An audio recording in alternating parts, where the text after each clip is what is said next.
হচ্ছে প্যান্ডেল। ভেতরটা দেখো কি সুন্দর। প্যান্ডেলের সামনে দেখে নাও, আমার তো ভীষণ এক্সাইটিং লাগছে, তোমরাই দেখে নাও। আরে বাপরে, এটা কি? এটা হন্টেড হাউস করেছে। এখানের একটা মেন হচ্ছে গিয়ে এই যে শাড়িটা দেখছো, এই শাড়িটা কিন্তু পুরোপুরি মাটির তৈরি। এই শাড়িটা, পাশের শাড়িটা পুরো মাটির তৈরি, পুরো ঠাকুরের পুরো বস্ত্র মাটির তৈরি। মায়ের মুখটা এতটাই মায়া ভরা, দেখলে দেখতেই ইচ্ছে করে। গোটা রাস্তা জুড়েই আমাদেরও কিন্তু কলকাতার মতন আলপনা আঁকা আছে, ঠিক আছে? নবদ্বীপ কোনো অংশে কম নয়। মায়ের চোখটাই এত সুন্দর, মানে অসাধারণ।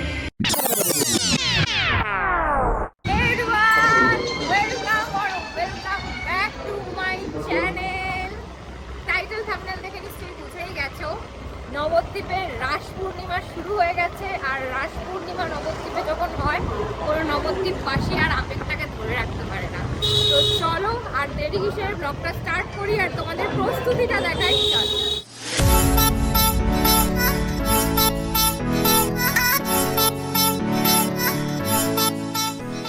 আমি এখন আছি নবদ্বীপ কুটির পাড়া বিষ্ণুপ্রিয়া হল্টের সামনেই, যে মুক্তি সূর্য ক্লাবের বড় পুজোটা হয়, সেই বড় পুজোর প্যান্ডেলের ভিতর প্রস্তুতি পর্ব। যেহেতু প্রস্তুতি পর্ব তোমরা দেখতেই পাবে, একটু পরে দেখিয়ে দেবো। প্যান্ডেলটা মোটামুটি কমপ্লিট হয়ে গেছে, কিন্তু এখনো প্রতিমা আসেনি। দেখো, প্রতিমা চলে আসবে আই গেস আজকে রাতে বা কালকের মধ্যেই। এই পুজোটা কিন্তু খুব ভালো হয়, মানে তুমি চারিপাশটা দেখো, সুন্দর একটা মানে শিবের একটা লিঙ্গ বসিয়ে আঁকি বুকি করে মানে একটা কিছু থিম বানানোর চেষ্টা করেছে আই থিঙ্ক। এই যে এখানে কালী ঠাকুরের থিম, ঠিক আছে, পুরো মানে শিব কালীর একদম একটা থিম করার চেষ্টা করেছে। আর এই যে এখানে ঠাকুর ওপরেও সুন্দর সাজিয়েছে, ওপরে আই গেস লাইটগুলো জ্বলবে, এখন জ্বলছে না। আর বাইরেটা তোমাদের দেখিয়ে দিই, চলো।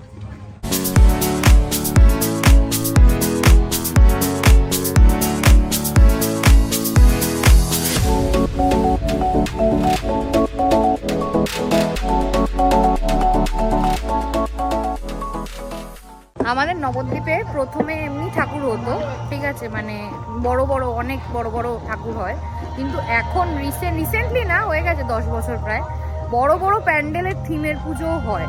তো সেই থিমের পুজো যদি দেখতে চাও, এটা হচ্ছে একটা ওয়ান অফ দ্য বেস্ট একটা প্যান্ডেল করে প্রতি বছরই। আশা করি তোমাদের ভালো লাগবে, অবশ্যই এসো। এবার চলো নেক্সট প্যান্ডেলে চলে যাওয়া যাক। বিষ্ণুপ্রিয়া হল্টে নেমে নেক্সট তোমরা মুক্তি সূর্য ক্লাবের পর যেটা দেখবে সেটা হচ্ছে দোল গোবিন্দপুরের ঠাকুর। খুব সুন্দর লাইটিং করেছে।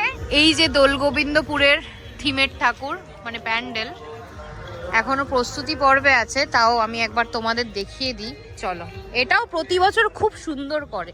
এই যে ভেতরটায় চলে এসেছি, এই যে রণচণ্ডী,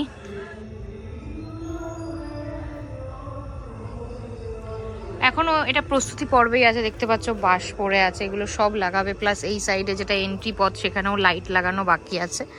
তো এটা আশা করি কালকের মধ্যে কমপ্লিট হয়ে যাবে। কালকে মানে মঙ্গলবার, মানে তুমি মঙ্গলবার রাতে এসে ফুল কমপ্লিট লুক দেখতে পাবে।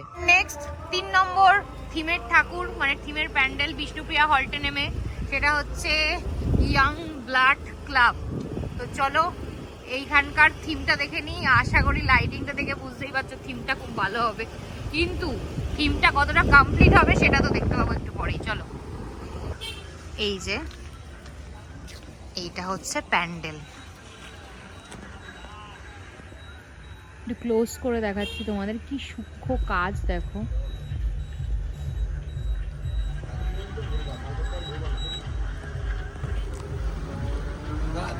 আর ভেতরের দিকে যাই, অলরেডি দেখো অনেকগুলো এরা প্রাইজ পেয়েছে, সেগুলোই রেখেছে।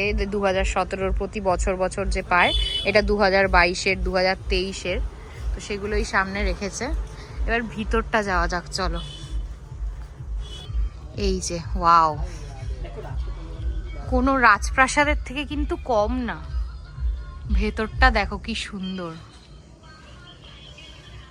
আর এই যে ঠাকুর, যুগল মিলন পুজো করে ইয়ং ব্লাড ক্লাব। আমাদের রাস পূর্ণিমায় নবদ্বীপের। তো দেখতেই পাচ্ছ, আর এবারে থিমটাও কতটা সুন্দর করেছে, অসাধারণ অসাধারণ। একবার আমি ভালো করে তোমাদের ঘুরিয়ে দেখিয়ে দিই। পুরো ছোট ছোট ছোট ছোট দেখো কাজ দিয়ে সুন্দর মানে একটা প্রতিস্থাপন করেছে, ছোট ছোট ফুল করেছে, এগুলো পুরো কাচের, খুব সুন্দর করেছে।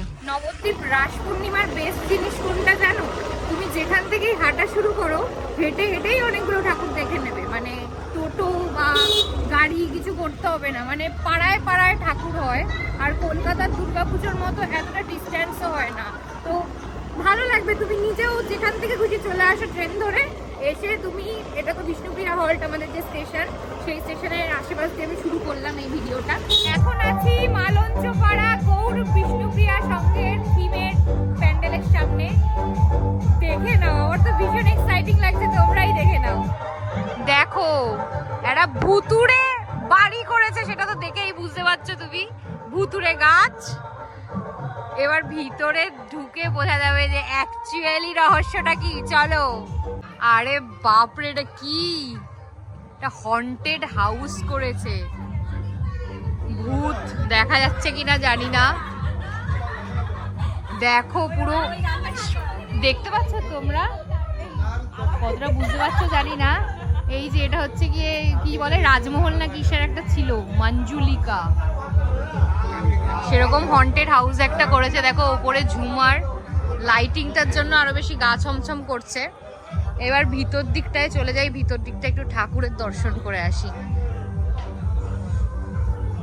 ঠাকুর এখনো আসেনি। অ্যাকচুয়ালি আমাদের এখানে রাস নবমী পালন করা হয়, কিন্তু এখন সবাই আর কি 3-4 দিন আগে থেকেই খুব এনজয় করে। আজকে বেসিক্যালি ওভাবে দেখতে গেলে সপ্তমী, তাই অনেক জায়গায় ঠাকুর আসেনি, হয়তো অষ্টমী বা মানে কালকে রাতে অবশ্যই চলে আসবে, তো তখন দেখতে পারবে। কিন্তু খুব সুন্দর একটা থিম করেছে, থিম কমপ্লিট হয়ে গেছে, একটা হন্টেড হাউস। অবশ্যই আসো, বড়দেরও ভালো লাগবে, বাচ্চাদেরও ভালো লাগবে। একটু ক্লোজ করে দেখাচ্ছি এখন তোমাদের। এই দেখো সব রাজরাজার এরকম ছবি দিয়ে রেখেছে। এখানে হচ্ছে কি ওই তলোয়ারের যেই সেটটা থাকে ওই সেটটা করেছে, দোতলা। এইবার দেখো পুরো বোঝা যাচ্ছে, ভূত দেখা যাচ্ছে, সব দেখা যাচ্ছে, সুন্দর। আচ্ছা এই সিঁড়িটা কি ফলস না ওঠা যায়? ওঠা যাবে। ও ভূত নামবে, আচ্ছা এই সিঁড়ি দিয়ে শুধু ভূত নামবে, মানুষ উঠতে পারবে না। নেক্সট আমরা আছি এই যে বিষ্ণুপ্রিয়া স্টেশন থেকে সোজা চলে এলে চলে আসবো ওলা দেবীতলা সবুজ সংঘের থিমের পুজো, যেটার থিম এবারের ভুতুরে ট্রেন। চলো এবার ভুতুরে ট্রেন দেখা যাক।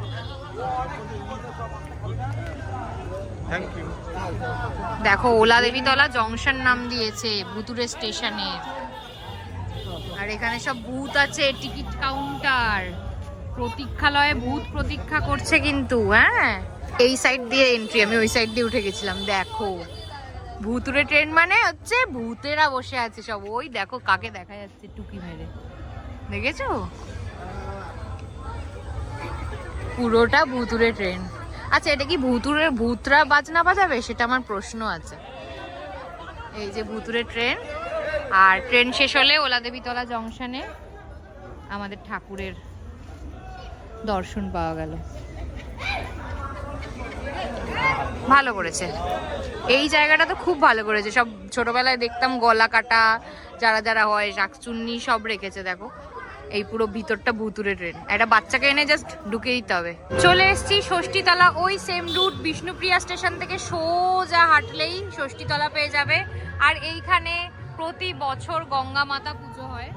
এখানের একটা মেন হচ্ছে গিয়ে এই যে শাড়িটা দেখছো, এই শাড়িটা কিন্তু পুরোপুরি মাটির তৈরি।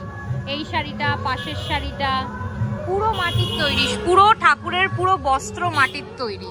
একবারও কি দেখে বুঝতে পারছো? সত্যি করে বলো তো, একটু ক্লোজ করে দেখাচ্ছি তোমাদের। দেখো কি সুন্দর কাজ।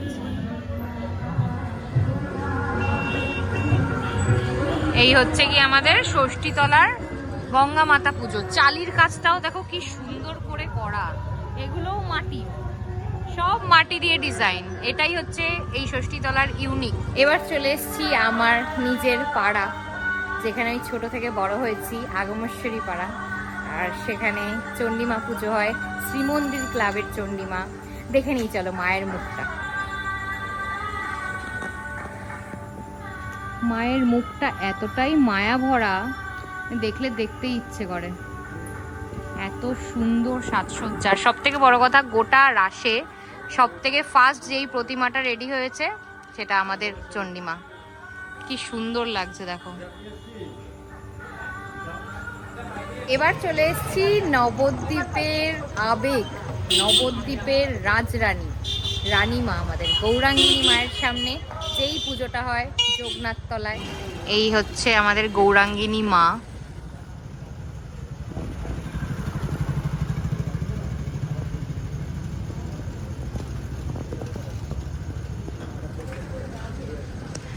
আমাদের আরনের দিন এই মাকে 108 বেহারার কাঁধে চেপে জানিনি, আর এত মজা হয়, মানে সেটার ব্লগও তোমরা পাবে, মিস করো না। একটা জিনিস দেখাচ্ছি, আমাদের এখানে গৌরাঙ্গিনী মায়ের কাছে এই আলপনা প্রতিযোগিতা হয়েছিল, তো গোটা রাস্তা জুড়েই আমাদেরও কিন্তু কলকাতার মতন আলপনা আঁকা আছে, ঠিক আছে? নবদ্বীপ কোনো অংশে কম নয়। এটা হচ্ছে আমাদের পোড়ামাতলার রয়্যাল সোসাইটির শ্রী শ্রী মহিষাসুর মর্দিনী মা পুজো। মায়ের চোখটাই এত সুন্দর, মানে অসাধারণ, পুরো গোল্ডেন কালারের সুসজ্জিত। দেখো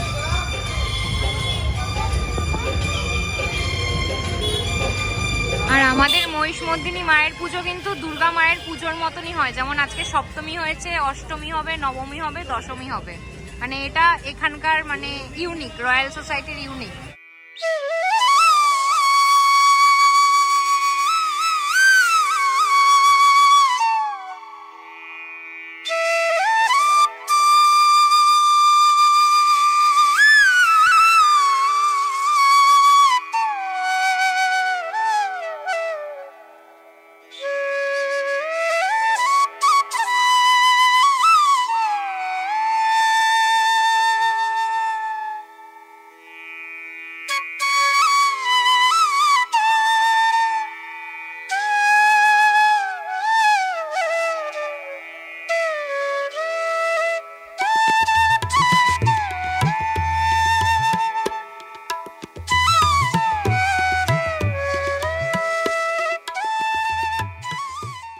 এখন আছি এলানিয়া কালীমা দেয়ারাপাড়ার। এই ঠাকুরটাও পুরোপুরি কমপ্লিট হয়ে গেছে, আর এখানে দেখো সব প্রোগ্রাম হচ্ছে, আমাদের অনুষ্ঠান চলবে। এবার একটু আরো কিছু মায়ের মুখটা দর্শন করে নিই, চলো। মঞ্চে আমরা নিয়ে আসতে চলেছি আমাদের সঙ্গীত শিল্পী YouTuber Shiny Elania Kali Shiny Das. Shiny দাসকে আমরা মঞ্চে নিয়ে আসবো আর কিছুক্ষণের মধ্যে। আজকে এইটুকুই দেখালাম, আর আরও অনেক ঠাকুর আছে যেগুলো কমপ্লিট হয়ে গেছে, তো এইটুকুই এই ব্লগে থাক। আশা করি তোমাদের ভালো লেগেছে, আর পরের ব্লগগুলো দেখার জন্য প্লিজ চ্যানেলটাকে সাবস্ক্রাইব করো, কারণ এখন পরপর শুধু রাস পূর্ণিমার ব্লগই আসবে। আবার নতুন ব্লগের সাথে খুব তাড়াতাড়ি দেখা হচ্ছে।